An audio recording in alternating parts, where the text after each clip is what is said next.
Assalamualaikum warahmatullahi wabarakatuh. Apa kabar Bapak dan Ibu guru hebat di Indonesia? Pada video kali ini saya akan membahas soal pretest PPG dalam jabatan tahun 2024 berdasarkan indikator 1 sampai 5. Langsung saja ke indikator yang pertama, diberikan tujuan pembelajaran IPA, kondisi sekolah atau ketersediaan sarana. Peserta dapat menentukan media pembelajaran yang relevan dengan tujuan. Untuk soalnya, nomor 1, Pak Antonius ingin membelajarkan materi listrik, utamanya tentang rangkaian listrik. Tujuan yang harus dicapai siswa adalah terampil membuat berbagai jenis rangkaian listrik. Nah, untuk pertanyaannya, media pembelajaran yang efektif digunakan adalah A. Benda asli, B. Media grafis, C. PPT, D. Model, dan E. Gambar.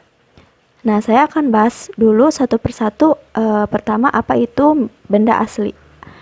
Media asli atau benda asli merupakan objek sebenarnya yang digunakan sebagai alat bantu pembelajaran. Di sini untuk cakupan media asli itu sangat luas, apalagi pada pembelajaran biologi. Kemudian yang kedua ada media grafis, adalah pembuatan dan penggabungan simbol, gambar, dan teks untuk membentuk representasi visual dari ide dan pesan. Kemudian ada PPT atau PowerPoint ya. Microsoft PowerPoint adalah sebuah software yang dapat membantu guru pintar dalam menyusun sebuah presentasi yang efektif, profesional, dan juga mudah dipahami. Nah, di sini juga PowerPoint membantu guru itu untuk menyampaikan materi pembelajaran agar lebih menarik dan jelas. Kemudian yang selanjutnya ada model, merupakan salah satu bentuk media 3 dimensi. Kemudian yang terakhir ada gambar. Gambar berfungsi untuk menyampaikan pesan dari guru kepada siswa. Nah, jadi Bapak dan Ibu guru, kira-kira jawabannya yang mana nih? Ya, jawabannya itu A. Benda asli. Kemudian untuk indikator yang kedua, menciptakan persamaan derajat, persamaan hak dan kewajiban asasi setiap manusia tanpa membeda-bedakan suku, keturunan, agama, kepercayaan, jenis kelamin, kedudukan sosial, dan warna kulit dalam mendidik, mengajar, mengarahkan, melatih, menilai, dan mengevaluasi peserta didik. Untuk soalnya, salah satu bentuk tindakan guru dalam memperlakukan siswa sesuai prinsip kesederajatan dan persamaan adalah A. Kesempatan mengulang hanya pada siswa yang lemah, B. Layanan komunikasi lewat ketua kelas, C. Pengurus kelas ditentukan dengan kriteria tertentu, D. Semua siswa diberi nilai di atas kriteria ketuntasan minimal, dan E. Memberikan teguran kepada siswa yang terlambat. Nah, di sini kita cari tahu terlebih dahulu apa itu kesetaraan atau kesederajatan, yaitu suatu sikap untuk mengakui adanya persamaan derajat, hak, dan kewajiban sebagai sesama manusia. Prinsip kesederajatan adalah adanya persamaan derajat dilihat dari agama, suku bangsa, gender, dan golongan. Adanya persamaan hak dari segi pendidikan, pekerjaan, dan kehidupan yang layak. Nah, Bapak dan Ibu guru, kira-kira jawabannya yang benar yang mana ya? Ya, jawabannya itu yang E, memberikan teguran kepada siswa yang datang terlambat. Kemudian untuk indikator yang ketiga, diberikan data macam-macam produk makanan hasil fermentasi, peserta dapat menentukan kriteria produk tersebut sebagai hasil bioteknologi sederhana. Untuk soalnya, Pak Irwan, seorang guru IPA, sedang membuat RPP dengan tujuan pembelajaran yang dinyatakan berikut. Melalui kegiatan praktik, siswa dapat merancang higrometer sederhana dengan menggunakan 2 termometer alkohol yang identik. Untuk pertanyaannya, berdasarkan ilustrasi tersebut, maka Pak Irwan sebaiknya menggunakan pembelajaran inquiry berbasis A. Laboratorium, B. STEAM, C. Demonstrasi, D. Real world, dan E. Argumentasi. Nah, kita bahas dulu satu persatu di sini. Yang pertama ada kegiatan laboratorium menggunakan model pembelajaran inquiry. Adalah proses pembelajaran yang mengharuskan siswa menemukan konsep atau fakta yang belum diketahui melalui kegiatan laboratorium atau eksperimen, sehingga siswa dapat mengembangkan kerja ilmiah selama kegiatan berlangsung. Kemudian yang kedua ada penerapan model inquiry berbasis STEAM. Ini di sini mengedepankan proses bagaimana siswa secara mandiri memperoleh pengetahuan melalui pemecahan masalah dan memiliki kemampuan untuk menggunakan pengetahuan tersebut.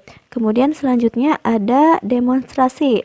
Adalah metode pengajaran yang digunakan untuk mengkomunikasikan suatu gagasan dengan bantuan alat visual seperti flipchart, poster, PowerPoint, dan lain-lain. Kemudian ada real world dan argumentasi.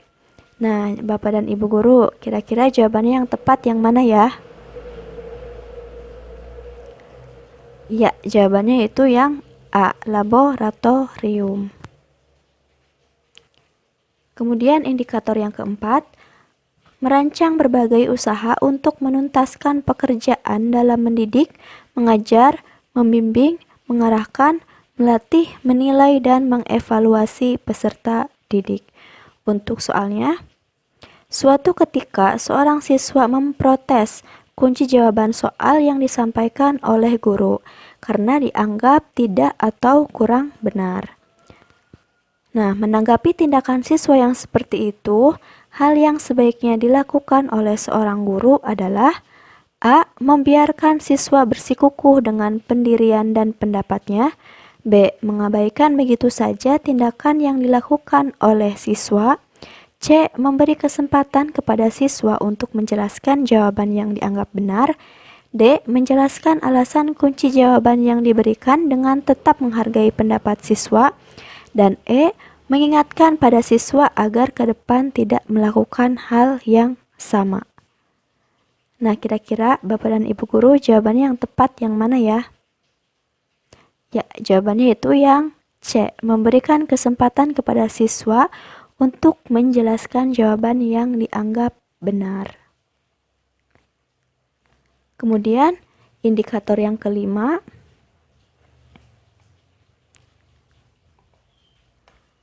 merancang berbagai usaha untuk menuntaskan pekerjaan dalam mendidik, mengajar, membimbing, mengarahkan, melatih, menilai, dan mengevaluasi peserta didik. Untuk soalnya, dalam sebuah diskusi kelas, seorang siswa menyampaikan pendapatnya bahwa kesenian asing sebaiknya dilarang untuk ditayangkan di Indonesia karena tidak sesuai dengan budaya bangsa Indonesia.